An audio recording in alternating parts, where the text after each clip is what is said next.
tersebut dikasih kelonggaran, akhirnya mengundang begitu banyak oknum Aremania dari Tribun Utara sama Tribun Selatan. Sementara saya di Tribun 8 sama Tribun 7, di Tribun 87. Di papan skor.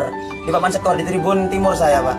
Di Tribun Timur. Dari Utara sama Selatan itu sama-sama turun, tapi gak banyak, Pak. Paling tidak tuh kira-kira ada sekitaran 2000 supporter lah.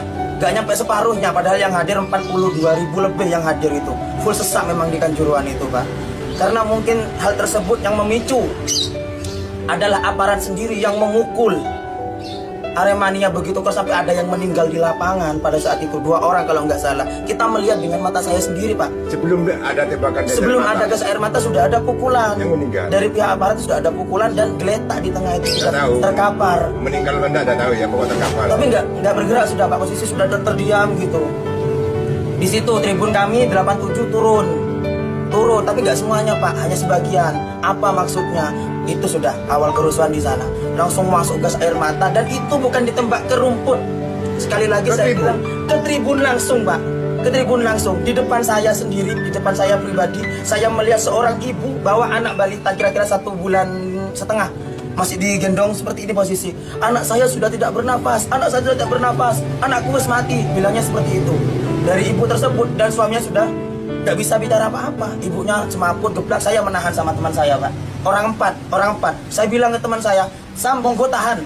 Masa dari atas ditahan semua sementara sampai ibu ini keluar sama almarhum, sama si bayi tersebut, Pak. Sampai ibu ini keluar, saya lepas tangan saya. Di situ ada gas air mata lagi yang masuk. Posisi di atas saya, gas air mata itu meletas kena tiang itu loh, membatas tribun. Duas, pas di atas saya turun, air itu turun sama asap itu sudah turun. Di situ saya sudah mulai gelap. Gelapnya saya awal itu sesak, saya nggak bisa nafas, Pak. Saya belum keluar tribun, masih di tangga mau turun ke pintu keluar. Saya masih di tribun itu, Pak. Tapi sempat di lapangan ya, Anda? Nggak, saya nggak turun. Saya termasuk apa ya, Pak? Nggak berani gitu loh. Biarkan mereka lah. Kalau emang mereka mau mengutarakan, tapi kita nggak di 87 nggak, Pak. Cuma sebagian yang turun gitu. Keluarnya? Saya keluar itu saya sudah lepas kontrol. Saya nggak sadar sudah, Pak. Info dari teman saya Aremania sekaligus teman saya yang dibonceng saya berdua pakai sepeda motor saya sama-sama Probolinggo Sumber Taman, itu yang bopong saya, bawa lari saya karena saya sudah kejang, mata sudah putih semua. Saya nggak sadar kejang. Kalau telinga saya nggak berfungsi sudah, Pak. Cuma dengarnya seperti suara bising-bising gitu. Nggak dengar suara apa-apa sudah. Cuma dengar suara bisingan aja, Pak. Sadarnya di mana? Sadarnya saya sudah ada di tim medis. Bukan masih, Pak, di sekitar area stadion. Dia membantu saya memberikan oksigen sekaligus memompa dada saya, Pak, secara manual, bukan pakai alat, secara manual dioyak. Itu saya masih belum sadar sampai di pure, habis air 2 timba masih belum sadar saya.